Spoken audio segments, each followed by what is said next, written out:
여러분 한 주간 평안하셨습니까? 먼저 예배에 앞서서 우리 지난밤에 이태원에서 140여 명이 넘는 젊은이들이 사고 속에서 목숨을 잃었습니다. 우리 그 가정들을 위해서 또 더 이상 사망자가 생기지 않도록 위해서 잠시 하나님께 기도한 후에 예배 시작하도록 하겠습니다.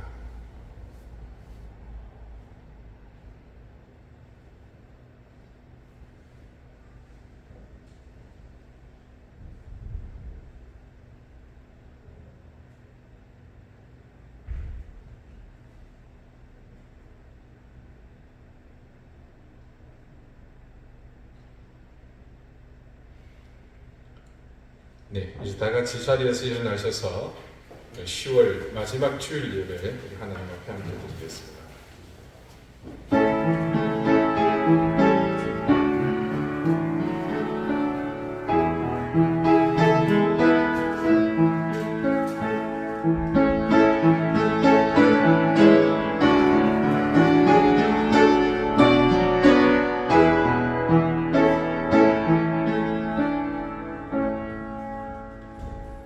여호와는 위대하시니 지극히 찬양할 것이요 모든 신들보다 경외할 것이며 만국의 모든 신들은 우상들이지만 여호와께서는 하늘을 지으셨음이로다. 존귀와 위엄이 그의 앞에 있으며 능력과 아름다움이 그의 성소에 있도다. 아멘. 하늘이 더욱 높아지고 산가들은 이제 초록을 벗어버리고 저마다 아름다운 새로운 가을의 옷을 갈아입었습니다.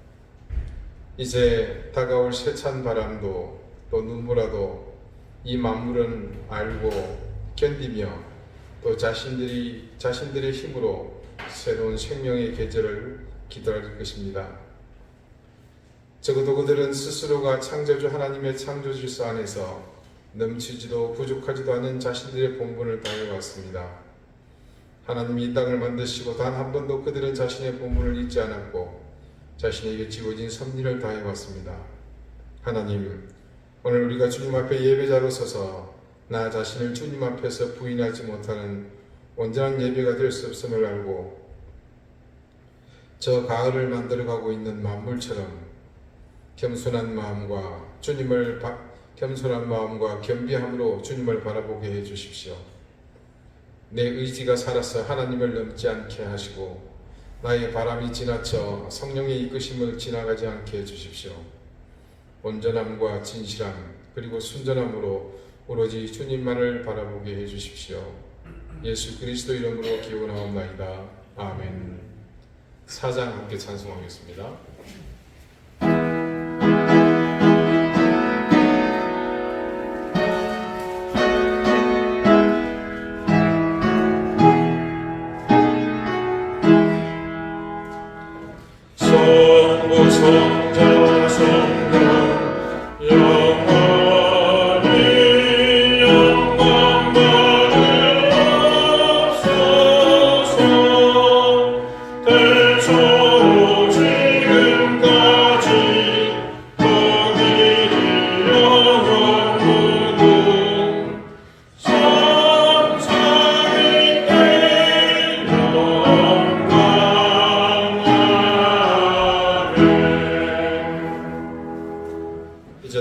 참여의 기도를 드리겠습니다. 죄인인 우리에게 베푸시는 하나님의 끝없는 인자와 사랑을 기억하며 우리의 죄와 허물을 이 시간 인자와 사랑이신 주님 앞에 내어놓습니다.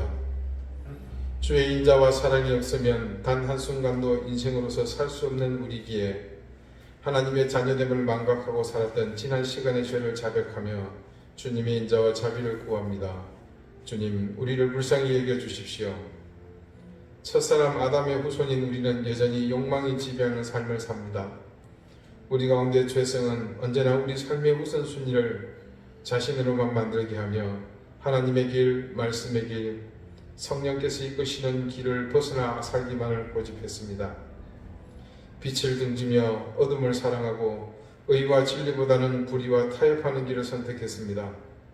사랑하는 마음도 용서하며 인내하며 물러서고 화해하는 마음도 모두 다 미움과 다툼과 시기와 분노와 질투로 가득한 삶들에 잠식되었습니다.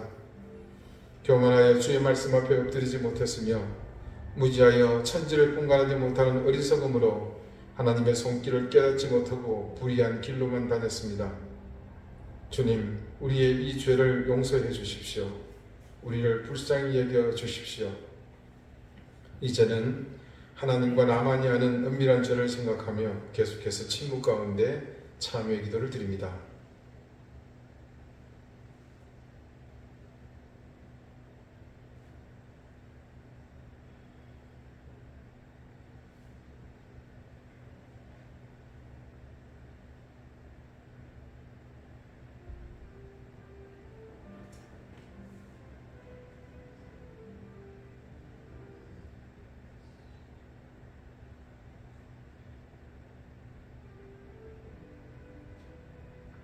하나님께서는 자신의 부끄러운 죄를 솔직하게 고백하는 사람들에게 말씀하십니다.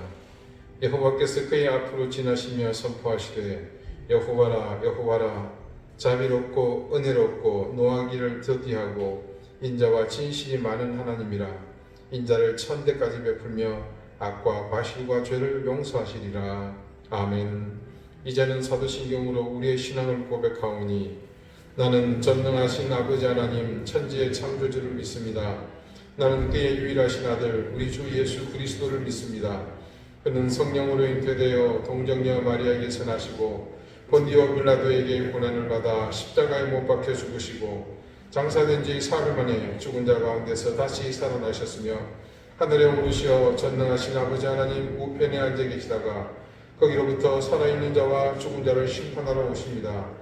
나는 성령을 믿으며 거룩한 공교회와 성도의 교제와 죄를 용서받는 것과 몸의 부활과 영생을 믿습니다. 아멘. 자리에 앉으시기 바랍니다. 이제 다 함께 성시를 교독하겠습니다. 성시는 교독문 70번, 이사야 42장입니다.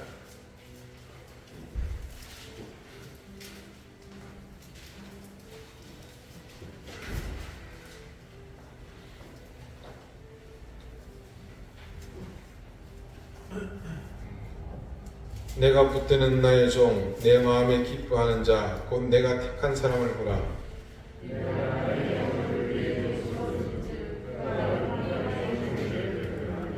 그는 외치지 아니하며 목소리를 높이지 아니하며 그 소리를 거리에 들리게 하지 아니하며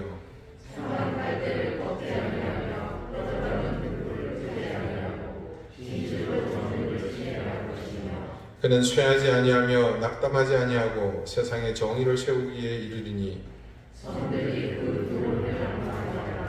나 여호와가 의로 너를 불렀은즉 내가 네 손을 잡아 너를 보호하며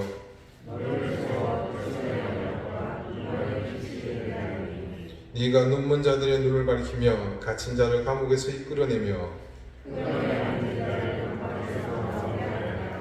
아멘. 기도드리겠습니다. 하나님, 어느덧 내일이면 10월의 마지막 날입니다.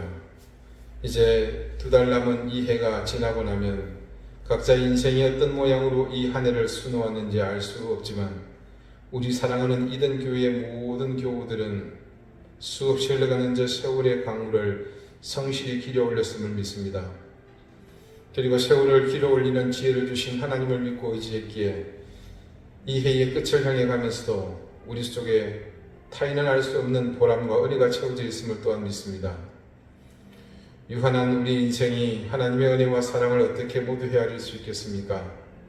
그저 우리가 깨달을 수 있는 그것이 전부가 아님을 알기에 우리의 모든 감각으로 그리고 우리의 모든 지성으로 발버둥 친다 하더라도 깨닫지 못하는 더 깊은 놀라운 은혜가 있음에 그저 감사할 따름입니다.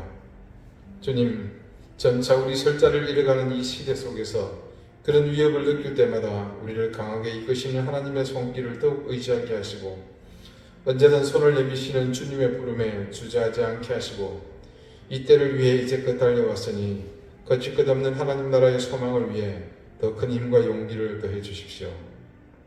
이 민족을 불쌍히 여기시고 긍휼로 인도해 주십시오. 지도자도 국민도 모두가 허황한 꿈을 꾸며 살고 있습니다.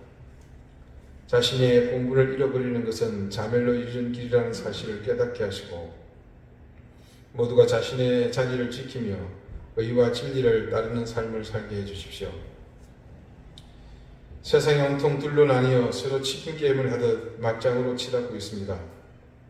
손바닥으로 가릴 수 있는 하늘은 오로지 자신의 눈앞에 있는 한 뼘뿐임을 깨닫게 하시고 상대의 부족함을 보며 오히려 나를 살피게 하시고 본질은 곧 악한 영의 역사임을 반드시 깨닫고 그와 같은 길에는 서지도 앉지도 않게 해주십시오. 자비로우신 하나님, 하나님이 택하셔서 이 땅에 세우신 사랑하는 주의 자녀들이 절망과 고통 속에 해나지 못하는 이 세상의 희망이 되게 해주십시오. 의와 진리를 따라 사는 하나님 자녀의 인생이 어떤 모습인지 세상이 보고 배우도록 우리를 선한 도구로 사용해 주시고 허물어져가는 이 땅을 새롭게 하는 하나님의 뜻이 우리를 통해 실현되게 해주십시오. 늘 바라지만 우리 각자가 그런 교회가 되게 하시고 이등 교회는 그런 우리 자신들이 한 사람씩 그 가치를 실현해 이곳에 교회를 세운 하나님의 사명을 깨달아가게 해주십시오. 세상은 전쟁의 소식으로 불안과 염려 그리고 근심이 끊이지 않습니다. 무력으로 자기 뜻을 펼치려는 악한 생각을 가진 자들이 설 곳이 없게 해주시고 이 지구촌이 평화와 화합을 이루는 것이 유일한 공존의 길임을 함께 배워나가게 해주십시오. 극악한 지도자 한 사람으로 우크라이나와 러시아의 국민들이 말로 다 할 수 없는 처참한 고통을 겪고 있습니다. 속히 이 전쟁이 끝나게 하시고 이 악한 일을 도모하고 계획한 세력은 반드시 그 대가를 치르게 해주십시오. 우리 사랑하는 이등교회 성도들 하나님 지켜주시기를 간절히 구합니다. 무엇보다 질병으로 고통받는 가족들을 하나님께서 전능하신 치유의 손길로 치유해 주십시오. 어려운 경제 상황에 고통받는 생업의 현장을 지켜주시고 무엇보다 자녀들의 앞길을 하나님께서 평탄한 길로 인도해 주십시오. 종교적 탄압으로 억압받는 이란의 상황을 기억하시고 잊혀져가는 미얀마와 아프가니스탄의 형편을 우리가 잊지 않고 기억하게 해주십시오. 할로윈 축제로 인해서 이태원에서 이번에 큰 참사가 일어났습니다. 세상이 허무한 것을 쫓아가며 이 참사 속에서 하나님 무엇을 바라보아야 할지 우리 자신들을 또 살펴보게 됩니다. 주님, 귀한 생명을 잃은 가족들, 그들을 불쌍히 여겨주시고 지금 병원에 있는 위중한 환자들이 속히 낫도록 지켜주시기를 기도합니다. 제발 주님, 여당이든 야당이든 이런 안타까운 일을 정쟁의 도구로 삼지 않게 지켜주시고 저들이 마음을 모아 아픔을 당한 국민을 위로하는 성숙한 모습을 보일 수 있도록 하나님 인도해 주십시오. 하나님, 연초의 산불로 또 하나님 태풍으로 수해로 고통받는 이웃들이 다가오는 추위 속에서 두려움 가운데 있습니다. 하나님, 우리가 함께 살아가는 이유를 서로를 돕고 사랑하고 섬김으로 찾게 해주시고 그들 가운데 하나님께서 은혜와 자비를 더해 주시기를 기도합니다. 이제 하나님 말씀을 듣고자 합니다. 우리의 심령을 가난하게 해주시고 하늘의 음성을 듣는 귀를 얻게 해주십시오. 겸비하여 선포된 말씀이 우리 삶을 이끌어가는 하나님을 보는 통로가 되게 해주시기를 간절히 바라오며 예수 그리스도 이름으로 기도드립니다. 아멘.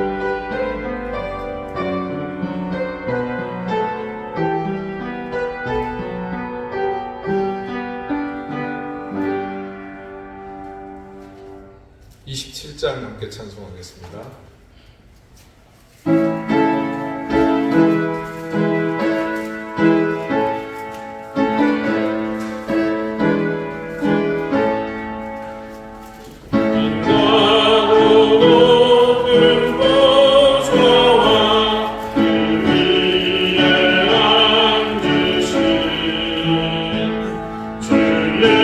예수 얼굴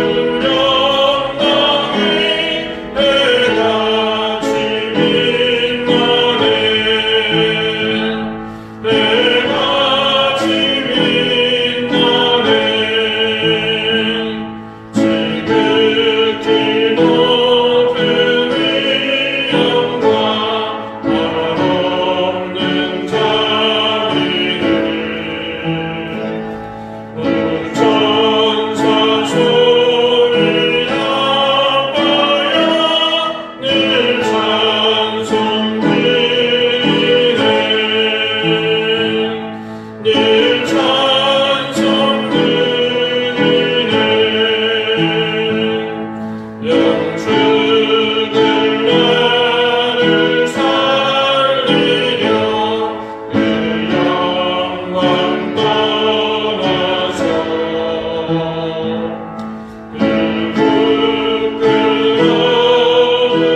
우리에게 주시는 말씀은 구약 성경 호세아 8장 13절 14절 말씀입니다. 구약 1263쪽입니다.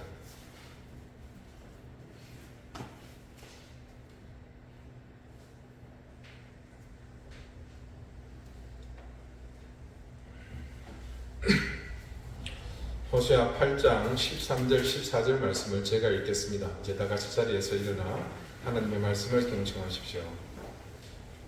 그들이 내게 고기를 제물로 드리고 먹을지라도 여호와는 그것을 기뻐하지 아니하고 이제 그들의 죄악을 기억하여 그 죄를 벌하리니 그들은 애굽으로 다시 가리라. 이스라엘은 자기를 지으신 이를 잊어버리고 왕궁들을 세웠으며 유다는 견고한 성읍을 많이 쌓았으나 내가 그 성읍들에 불을 보내어 그 성들을 삼키게 하리라. 아멘. 자리에 앉으시기 바랍니다. 하나님께서 이 말씀으로 우리에게 은혜 주시기를 원합니다.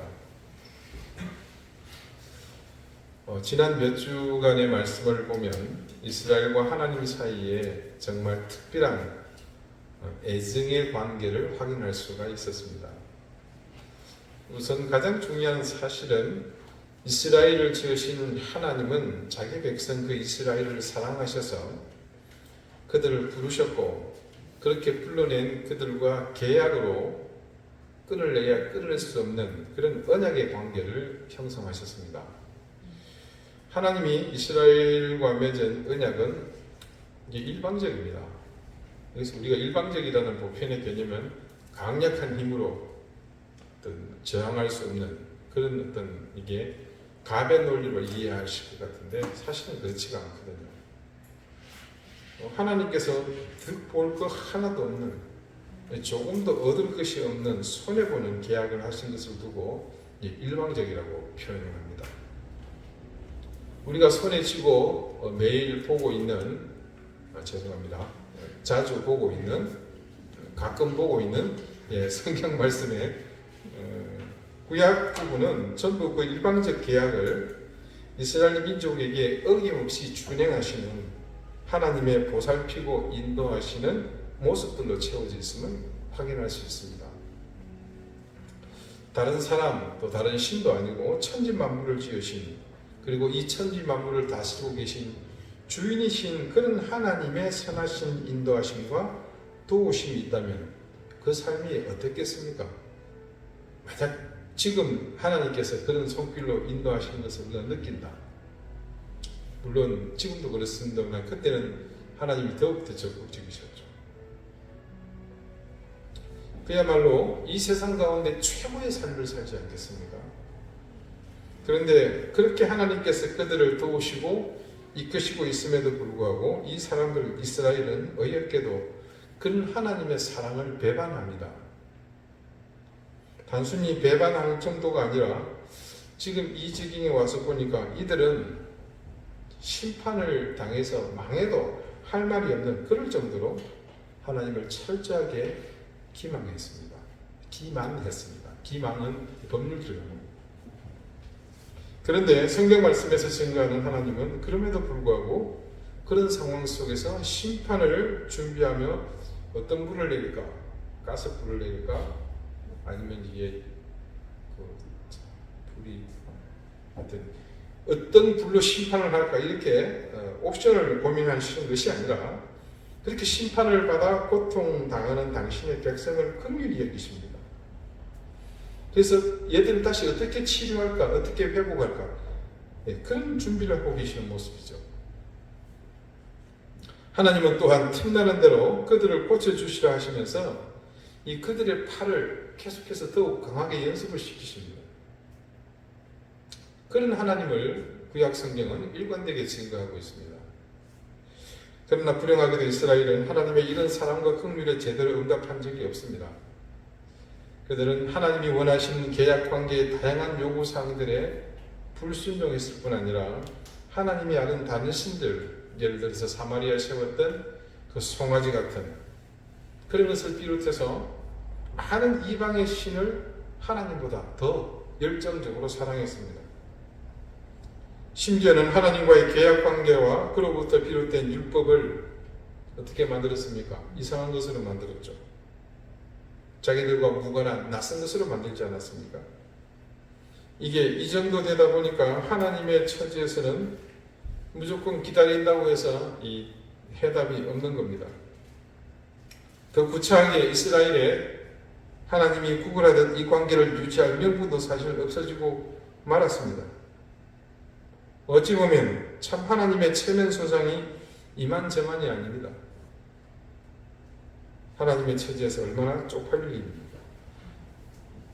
모세를 부르셔서 노예로 사는 이스라엘을 그곳에서 해방해서 구원해 주신 것을 필두로 이날까지 수백 년의 그 세월을 지극히 아니 지독하게 사랑하고 그 사랑으로 은혜를 베풀어 주셨건만 하나님에게는 배신감만 남았습니다. 한번 생각해 봅시다. 그들을 잘되게 하고 번성하게 해 주셨을 때 그들은 하나님이 은혜를 베푸셔서 그렇게 번성하고 풍성하게 되었지만 그 모든 결과에 대해서 어떤 반응을 보였습니까? 그렇게 생각지도 못한 풍요로움을 맞으면서 그들은 그 열매를 들고 하나님의 전을 찾는 것이 아니라 바알과 아스타롯을 비롯한 이방의 우상들의 그 신전의 제물을 바치지 않았습니까? 이것이 전부 그 이방 잡신들이 도와준 결과라는 허망한 태도를 보였습니다. 그뿐만 아니라 그들은 성공과 번영에 도취한 나머지 배은망덕하게도 그 모든 것의 원천인 하나님의 은총을 부정했으며 그들 나름의 교만에 사로잡힌 채로 하나님이 원하시는 공의도, 계약도, 율법도 모두 다 버렸습니다. 이스라엘의 또 다른 죄악은요, 여호와 하나님이야말로 진정한 왕이시면서 또 왕으로서 자신이 원하는 사람을 왕으로 선택하신다는 사실을 그들이 인정하지 못했습니다. 솔로몬의 아들 르호보암 때 이스라엘이 양분되었습니다. 마치 우리나라처럼 남과 북으로 분열됩니다. 그때 베냐민 지파와 유다 지파 각각 왕을 배출한 지파죠. 사울은 베냐민, 다윗은 유다 지파 아닙니까? 그 두 지파는 르호보암의 통치를 그대로 이어서 남왕국을 이루고 나머지 10지파는 느밧의 아들 여로보암을 중심으로 북왕국을 형성합니다. 남왕국 유다는 이제 다윗, 솔로몬, 이제 르호보암, 다윗의 후손이 그렇게 해서 그 가문에서 끝까지 대를 이어 왕조를 이어가지만 북왕국 이스라엘은 사정이 달랐습니다. 우선 초대 왕 여로보암은 아시는 것처럼 당연히 왕권을 가진 유다 지파가 아니었습니다. 그는 에브라임 지파였습니다. 고대 국가는 동서를 막론하고 왕조는 통상적으로 그 집안이 대를 이어가는 것이 일반적인 모습이었죠. 하지만 이 북이스라엘은 달랐습니다. 당시의 모든 국가가 나라를 유지하는 그런 통상적인 모습을 벗어나서 왕조가 수없이 교체되는 거의 동네 이장 바뀌는 수준으로 나라를 운영해 나갔습니다.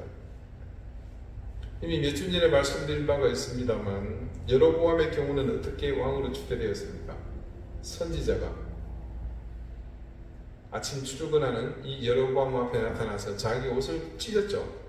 12조각으로 찢고 그 중에 10조각을 찢게 하지 않았습니까? 그게 하나님의 신탁이었습니다. 결국 여로보암은 하나님의 사자에게 전달받은 대로 그렇게 왕으로 추대되었다는 점에서 그는 미우나 고우나 누가 세운 겁니까? 하나님이 이렇게 세운 겁니다. 그런데 그 왕조가 오래가지 못했습니다. 여로보암의 아들 나답이 대를 이어 왕이 되기는 했지만 그 다음에 바사라는 사람이 여로보암의 모든 가족들을 다 몰살시켜버리고 지가 왕이 됩니다. 그것이 시발점이 되어서 북이스라엘은 누구든 힘센 놈이 왕을 차지하는 그야말로 무법천지의 나라가 되고 맙니다. 여러분 마치 고려시대 무신정권 속에서 그 칼에 의해서 패권이 몇 번씩 바뀌지 않습니까? 그런 모습을 연상케 합니다. 대략 200여 년 지속된 이 북이스라엘은 왕조가 무려 9번이나 바뀌는 대혼란을 겪어야 했습니다. 우리나라 역사를 한번 들춰보십시다. 고려가 망하고 조선이 건국될 때 이 정권이 평화롭게 이양이 되었던가요? 소위 여말 선초라고 이름하는 시기에 역사가 정나는 그 당시는 혼란으로 인해 이루 말할 수가 없었습니다. 당시 고려의 장군이었던 이성계가 명나라를 정벌하라는 왕의 명령을 받고 출동했으나 명나라 정벌은 좀 너무 크고요. 요동을 정벌하라고 출동을 했지만 유화도에서 해곤하지 않습니까? 내전을 일으키면서 엄청난 격변이 일어납니다. 당시는 서로 뜻이 다른 대신들은 물론이요, 나중에는 폐위되는 고려의 패권을 가졌던 왕씨 일가까지 엄청난 피를 흘리는 대사륙이 일어나지 않습니까? 그런 혼란은 모든 왕조의 교체 시기마다 필연적으로 뒤따랐습니다. 그런 피를 부르는 대참사로 점철된 왕조의 교체가 무려 그 짧은 기간에 9번을 반복했다는 것은 평균 주기로 계산해 보면 그 20년마다 그게 반복된 겁니다.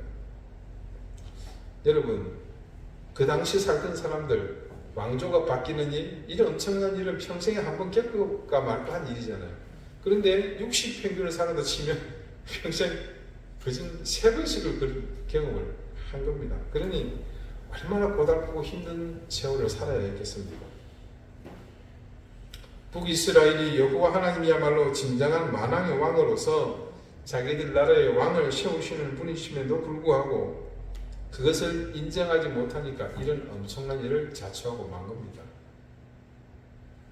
그런 까닭에 그들은 9번의 군부 쿠데타를 통해 왕을 마음대로 죽이고 그 왕권을 탈취했습니다. 심판을 받아 힘들고 어려워지면 자기들을 지으신 여호와 하나님께로 돌아갈 생각을 못하고 도리어 이방 신들을 찾았으며 어리석은 비둘기나 혼자서 마음대로 떠돌아다니는 들나귀처럼 뻔질나게 강한 나라들을 찾아내므로써 그들로부터 그 힘을 빌어 안정과 평안을 찾고자 했습니다.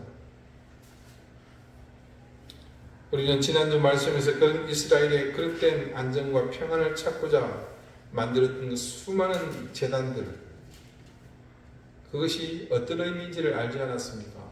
죄를 범하게 되는 것이었습니다. 아이러니하게도 제단이 하나님께 예배하는 그 수단이 그들에게 더 많은 죄를 범하게 하는 그런 도구가 되었던 것이었습니다. 그런 지경에 이른 이스라엘이 이제 달릴 방도가 없습니다. 있다면 그냥 조용히 하나님의 심판을 온몸으로 받아들이는 수밖에 없습니다. 그래도 그럴 것이 모든 문제의 근원이 어디에 있는지를 신앙적인 측면에서 곰곰이 살피기는커녕 하나님을 인정하지도 않고 존중히 여기지도 않는 상황에서는 하나님의 엄중한 심판을 받을 수밖에 없다는 얘기입니다. 이제 하나님께서 그런 지경에 이른 이스라엘에 행하실 일은 정해져 있습니다. 하나님은 그들의 왕권, 피로 세운 그 왕정을 인정하지 않으실 것입니다. 그들의 온갖 쓸데없는 정성을 기울여 만든 금과 은으로 제조한 우상을 깨뜨리실 것이고 사마리아의 그 송아지 우상 그 산산이 부숴버릴 것입니다. 어디 그뿐이겠습니까? 이제껏 하나님의 은혜로 풍요롭게 해주신 그 모든 풍성한 농사의 결실이 앞으로는 불가능하게 될 것입니다. 그렇게 하실 것입니다. 그리고 종국에는 그들이 하나님 대신 의지하던 강대국들이 이스라엘을 배신하고 공격해서 마침내 그들을 쇠약하게 만들 것입니다.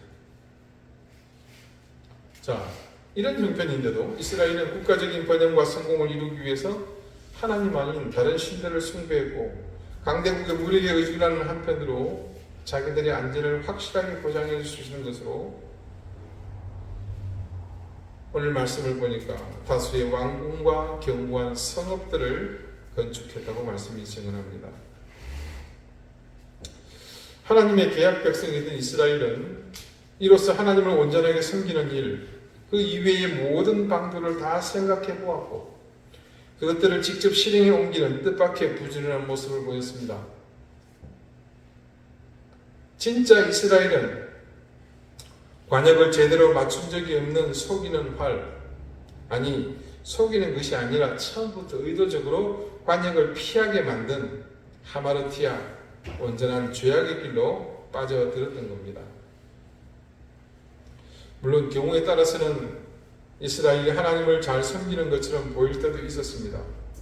우리가 하나님을 압니다 라는 고백을 하는 때가 그랬습니다. 하지만 그것은 형식일 뿐이고 외향일 뿐이었습니다. 그들의 머릿속에는 여전히 하나님 아닌 것들로 가득 차 있었기 때문이죠. 그래서 여러분 기억하십니까? 그들은 한마디로 제때에 뒤집지 않아서 한쪽만 과하게 익은 호떡, 한쪽만 익은 전병과 같았다고 하지 않았습니까? 어디 그뿐이었습니까? 호시아가 지적한 대로 그들은 이방 나라 중에 섞여 있는 채로 계약 백성으로서의 고유성과 차별성을 상실한 민족이요. 그래서 어떻게 되었다고요? 다 깨져서 이빨 빠지고 사용할 수 없어서 그들에게도 버림받은 신세가 되지 않았다고 그랬습니까? 그래서 쓸모없는 그릇과도 같은 민족이 되고 말았습니다.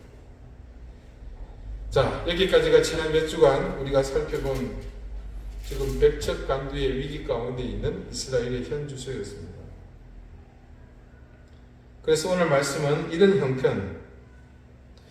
형편 없는 처지에 내버려진 그들에게 내려질 처방을 이렇게 선포하고 있습니다. 이제 그들의 죄악을 기억하여 그 죄를 벌하리니 그들은 애굽으로 다시 가리라. 세상에서 구별하여 그들을 건져내어서 세웠지만 더 이상 이 세상과 구별이 되지 않고 다시 동화되어 버리니 이게 문제인 겁니다. 여러분, 여리고성을 정복했던 여호수아가 이끄는 그 이스라엘이 그보다 수십 배나 적은 아이성을 정복하지 못해서 고전했습니다. 그때 여호수아가 하나님께 그 이유를 물었을 때 이 패전의 이유가 너무 터무니없지 않았습니까? 전리품 중의 일부를 아간이 몰래 감췄기 때문이었습니다. 왜 그것이 원인이 되었을까요? 그게 대체 뭐라고? 여러분 혹시 기억하십니까? 그때 이유가 무엇이었는지 제가 말씀드린 적이 있는데 한번 기억을 더듬어 보십시오. 더듬다가 끝날 것 같아서 제가 말씀드립니다. 아이성과 전투를 벌일 때 하나님의 천사가 이스라엘을 도와주기 위해서 내려왔습니다. 와서 막상 전장에 참여하고 보니 이게 피아가 식별이 안 되는 겁니다. 전부 다 도둑놈이라고 이마에 다 쓰여 있는데 누굴 도와야 할지 구분을 할 수가 없는 겁니다. 천사들이 도우려고 같이 싸우려고 내려왔지만 할 수 있는 것이 아무것도 없었습니다. 그러니 칠 수밖에 없죠. 자, 우리가 거룩을 이야기할 때 가장 중요한 키워드가 무엇이었습니까? 기억해 보십시오. 이 거룩이라는 말 자체가 우리의 삶과 너무 동떨어진 것이기 때문에 자꾸 습관적으로 거부감이 들어서 배격하지만 실제로 거룩이라는 것은 아주 단순하고 간결한 삶을 지칭합니다. 거룩은 그냥 뭡니까? 구별입니다. 단지 그 구별의 기준점이 하나님의 뜻에 부합하는 것, 그게 전부입니다. 그런데 단지 구별되는 것이 유일한데 그 단순한 한 가지가 우리의 인생, 우리의 삶, 우리의 영적인 삶에 미치는 영향은 놀랍습니다. 왜 그렇겠습니까? 이유는 간단합니다. 그것이 하나님과의 접점이 되기 때문입니다. 다른 말로 하나님이 우리와 만나주시는 통로가 되기 때문인 것이죠. 하나님께서 당신의 백성을 애굽에서 이끌어내신 것은 그들과 구별하여 하나님의 백성으로 세우시기 위함 아니었습니까? 그래서 우리가 출애굽의 과정을 잠깐 한번 살펴봅시다. 모세가 왕궁에서 잘 지내다가 의협심 때문에 사고를 치고 광야에서 지내게 되죠. 그때 모세가 하나님으로부터 부름을 받습니다. 그 처음 만났을 때를 한번 봅시다. 그때 아주 상징적인 의미가 있는 한 장면이 말씀에 기록되어 있습니다. 모세가 하나님으로부터 부름을 받은 장면을 기록한 출애굽기 3장이 이렇게 시작합니다. 모세가 그의 장인 미디안 제사장 이드로의 양떼를 치더니 그 떼를 광야 서쪽으로 인도하여 하나님의 산 호렙에 이르매 여호와의 사자가 떨기나무 가운데로부터 나오는 불꽃 안에서 그에게 나타나시니라. 그가 보니 떨기나무에 불이 붙었으나 그 떨기나무가 사라지지 아니하는지라. 이에 모세가 이르되 내가 돌이켜 가서 이 큰 광경을 보리라. 떨기나무가 어찌하여 타지 아니하는고 하니 그때에 여호와께서 그가 보려고 돌이켜 오는 것을 보시니라. 하나님이 떨기나무 가운데서 그를 불러 이르시되 모세야 모세야 하시매 그가 이르되 내가 여기 있나이다. 자, 모세를 부르신 하나님이 모세의 대답을 들으신 후에 다음과 같이 말씀하십니다. 그 다음 5절입니다. 하나님이 이르시되 이리로 가까이 오지 말라. 네가 선 곳은 거룩한 땅이니 네 발에서 신을 벗으라. 거룩한 땅이니 신을 벗으라. 느닷없이 어떤 개념도 경계도 모르는 모세에게 그곳을 거룩한 곳이라 부르시며 신을 벗으라고 하십니다. 여러분은 이게 과연 특정하게 하나님이 일찍부터 이렇게 측량을 하셔갖고 표를 해 놓으시고 그래서 네이버 지도나 구글로 딱 보면 그곳이 빨갛게 아니면 새까맣게 되어 있는 그렇게 정해 놓으신 거룩한 곳이라고 그런 좌표가 있는 땅이라고 하는 그런 의미겠습니까? 우리는 이 의문에 대해서 야곱의 베델에서 답을 찾을 수가 있습니다. 야곱이 돌베개를 베고서 잠들었던 곳, 그죠? 그냥 말 그대로 그곳은 광야였습니다. 그런데 그가 꿈에 자기가 잠든 머리맡에서 하늘로 이 사닥다리가 이어져 있는 것을 보고 그곳에서 하나님께서 야곱을 부르시는 것을 보고 천사가 왕래하는 것을 보고 잠에서 깨어난 다음에 어떤 일을 합니까? 자기가 베고 누웠던 돌베개를 세워가지고 이곳이 하나님의 집이라는 뜻의 베델이라 이름하지 않습니까? 그곳, 그 광야가 하나님의 집이 아니라 하나님이 그곳에 함께 하신다는 사실 때문에 흥분한 야곱이 그렇게 부른 겁니다. 그것은 다른 말로 어디든 하나님께서 함께 하시는 곳이 베델이 될 수 있다는 의미이기도 합니다. 모세도 마찬가지입니다. 그곳이 하나님께서 오래전부터 숨겨놓은 명당, 그래서 거룩한 곳이 아니라 지금 하나님께서 모세를 만나고 계시기 때문에 만나고 계신 바로 그곳이기 때문에 그런 겁니다. 자, 그렇다면 거룩한 곳, 다른 말로 구별된 곳이라는 그곳은 지금 어떤 일이 벌어지고 있는 곳입니까? 네, 바로 이 장소의 개념을 우리가 생략하면 답은 금방 보입니다. 하나님께서 함께하고 계신 곳이죠. 그래서 그곳이 거룩한 곳입니다. 장소가 아니라 상황이었던 것이죠. 그래서 이후 출애굽기를 보면 하나님은 그 개념을 그들에게 지속해서 주입하십니다.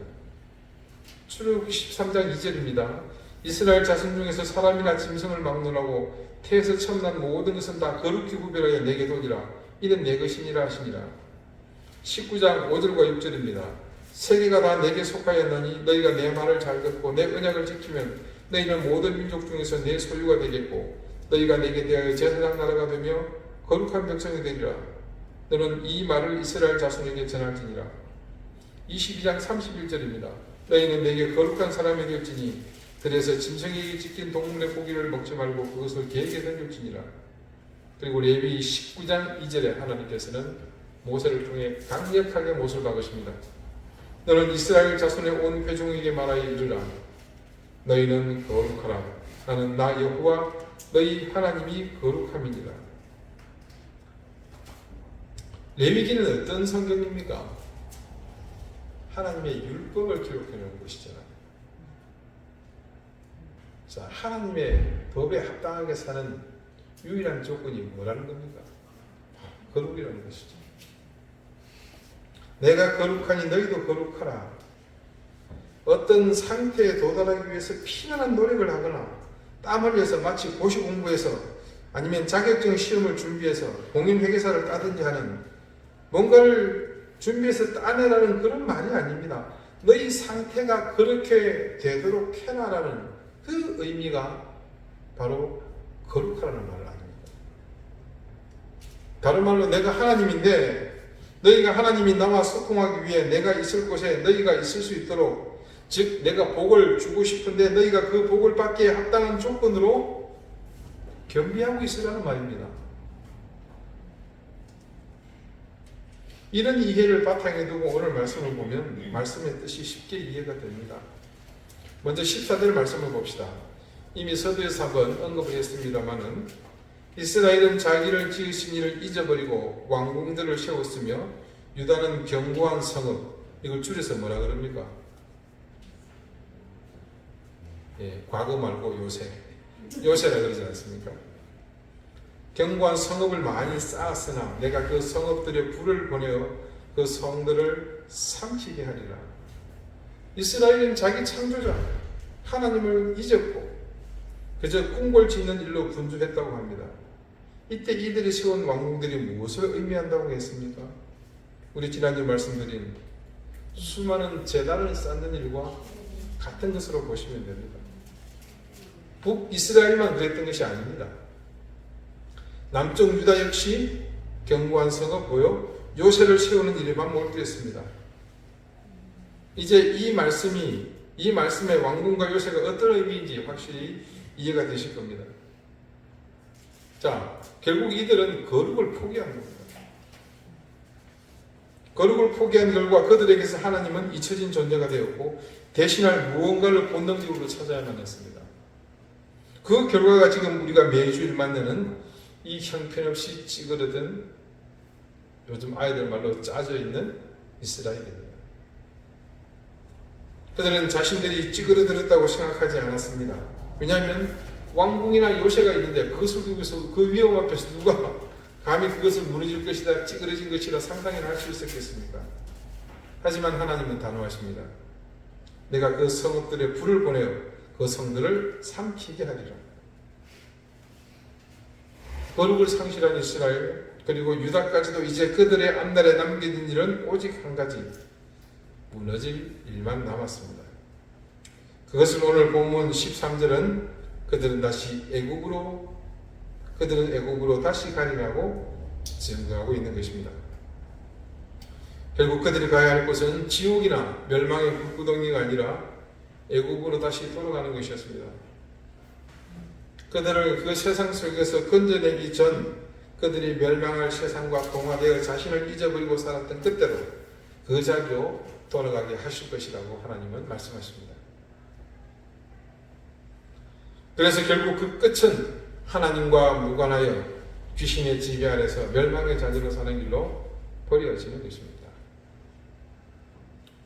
자, 여러분, 우리는 습관처럼 이제껏 늘 그런 기도를 해왔지 않습니까? 하나님, 우리와 함께 해주십시오. 언제나 우리와 함께 하시는 하나님.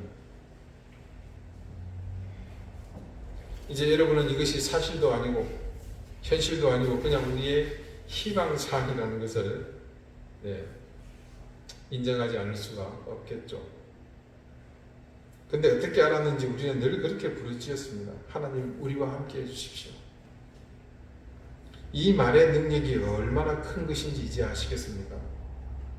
전능하신 창조주 여호와 하나님, 천지를 만드시고 지금도 다스리며 운행하시는 역사의 주인이신 하나님의 동행하심은 모든 문제의 해결점이며 모든 고난과 환난의 종착지이기 때문입니다.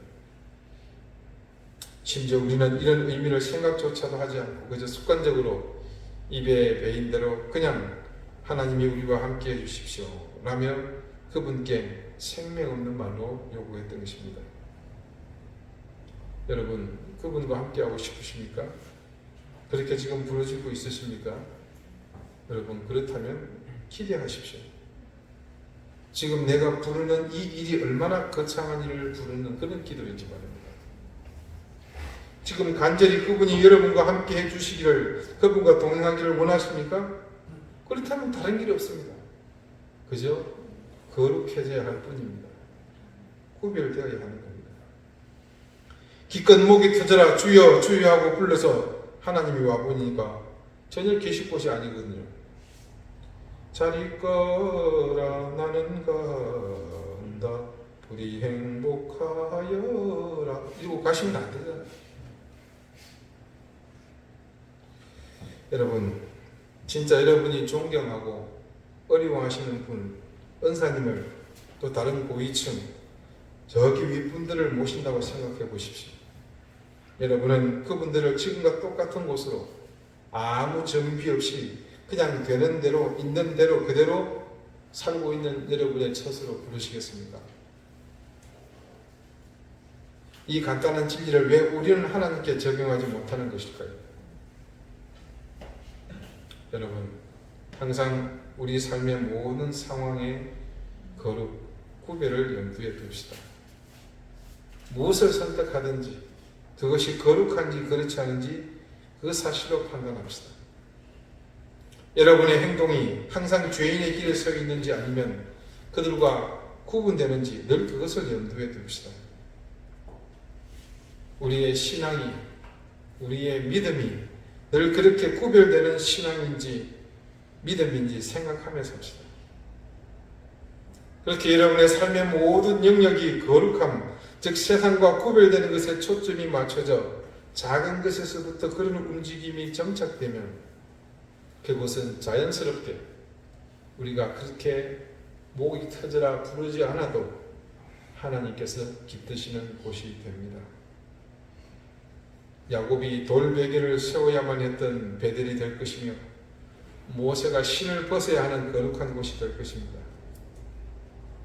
그뿐만이 아니라 여러분 인생의 매 순간이 거룩한 순간이 되어 그 시간들이 하나님과 동행하는 시간들이 되어 이제껏 아무 의미 없이 소진되며 강물처럼 흘러내려가 버린 여러분의 인생을 길어올리는 그런 은혜의 순간들이 될 것입니다. 기도드리시겠습니다. 우리를 불러주신 하나님, 우리가 하나님과 같이 구별되는 거룩한 인생이 되어야만 한다는 사실을 깨닫게 해주셔서 감사합니다. 이제껏 우리 삶의 최우선 순위를 하나님께 두지 않으므로 우리는 세상과 구별되지 못했고 여전히 우리의 시선을 세상 속에 머무고 있었습니다. 하나님께 동행해 주십사 강구하는 순간에도 입술은 그렇게 외치지만 정작 우리의 시간, 우리의 공간은 구별되지 못한, 거룩하지 못한, 그래서 하나님께서 머물 수 없는 곳을 만들며 살았습니다. 이제 말씀을 통해 깨달은 것처럼 우리의 인생의 모든 시간과 공간이 구별되게 해 주십시오. 그래서 우리가 하나님과 영원히 동행하는 그런 인생으로 살게 해 주십시오. 예수 그리스도 이름으로 기도드립니다. 아멘. 289장 함께 찬송하겠습니다.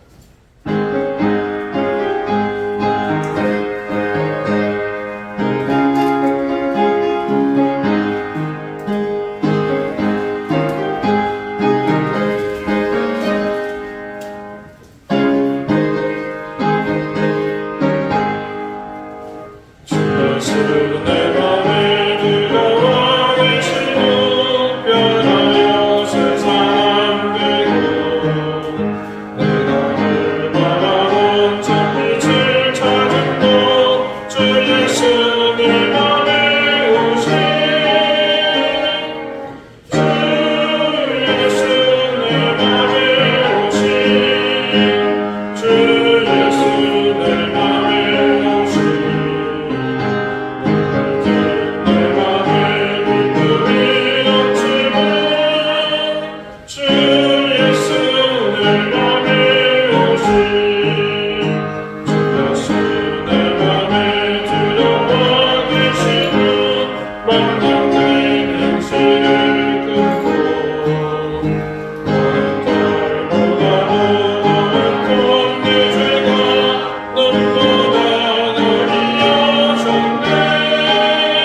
하나님의 은혜와 사랑을 감사드립니다.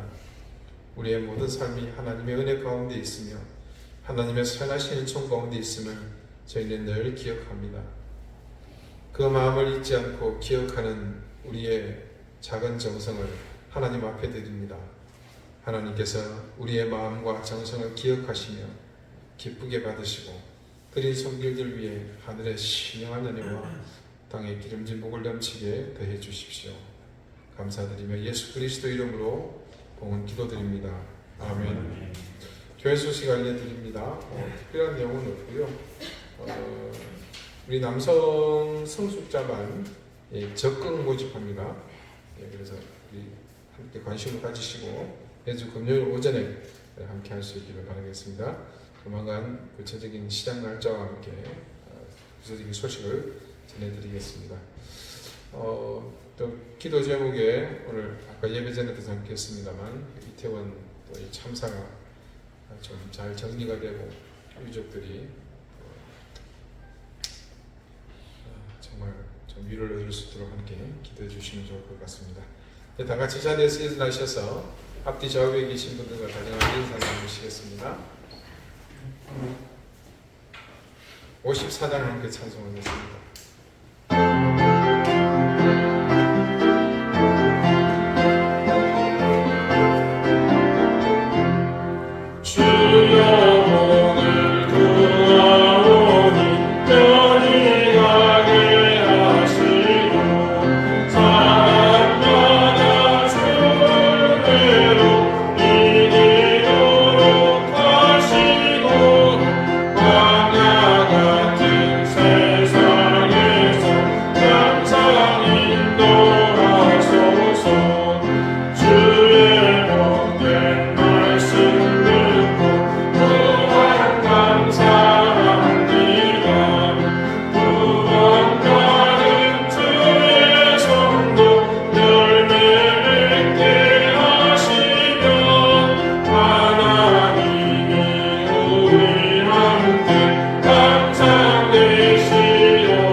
빠진 게 있는데 고현신 권사님 다리를 다치셔서 지금 교회를 나오시지 못하고 있습니다. 저희에서 계속 기도해 주시고요. 우리 노지혜 집사님 식당 명함을 좀 몇 장 비치해 주시면 좋을 것 같습니다. 우리 노지혜 집사님 동생 저기 비덕 바닷가에 크게 업소를 또 개업을 했습니다. 주변에 많이 좀 알려주시면 좋을 것 같습니다. 기도드리겠습니다. 이제는 예수 그리스도의 은혜와 하나님의 사랑과 성령의 교통하심이 거룩한 삶, 세상과 구별되어 는 하나님과 동행하는 귀한 삶을 살기를 원하는 우리 사랑하는 이등교의 모든 성도들과 저들의 가정과 주신 생업 그리고 귀한 자녀들 머리머리 위에 이제로부터 영원토록 항상 함께 하시기를 간절히 축원하옵나이다.